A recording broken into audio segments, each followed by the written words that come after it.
ഈശോ മിശിഹായിൽ ഏറ്റവും സ്നേഹം നിറഞ്ഞവരെ, നാം കൈത്താക്കാല അവസാന ആഴ്ചയിലൂടെ കടന്നു പോവുകയാണല്ലോ.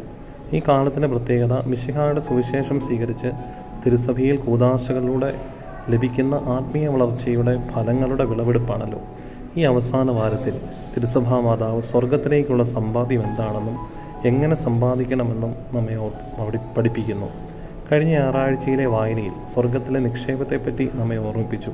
ഇന്നലെ നാം സ്വർഗ നിക്ഷേപത്തിന് വേണ്ടത് ദൈവത്തിന് പൂർണ്ണ സ്നേഹം കൊടുക്കണമെന്നും അയൽക്കാരനെ നിന്നെപ്പോലെ തന്നെ സ്നേഹിക്കണമെന്നും മനസ്സിലാക്കി തന്നു. ഇന്ന് നമ്മെ ഓർമ്മപ്പെടുത്തുന്നത് ഈ ലോക നിക്ഷേപങ്ങൾ കൊണ്ട് അഹങ്കരിക്കാതെ ലഭിച്ച അനുഗ്രഹങ്ങൾ എല്ലാം ദൈവദാനമാണെന്നും അതുവഴി സ്വർഗത്തിൽ നിത്യസമാധാനം കണ്ടെത്തുവാനുള്ളതാണെന്നും ഓർമ്മിപ്പിക്കുന്നു. ദൈവം നൽകുന്ന സമൃദ്ധിയുടെയും സമ്പത്തിൻ്റെയും എല്ലാം ഫലം എൻ്റെ സ്വാർത്ഥ സന്തോഷങ്ങൾക്ക് മാത്രമല്ല, പകരം അർഹതപ്പെട്ടവന് നൽകാൻ കൂടിയാണ്. അപ്പോഴാണ് ദൈവസന്നിധിയിൽ നാം സമ്പന്നരാകുന്നത്.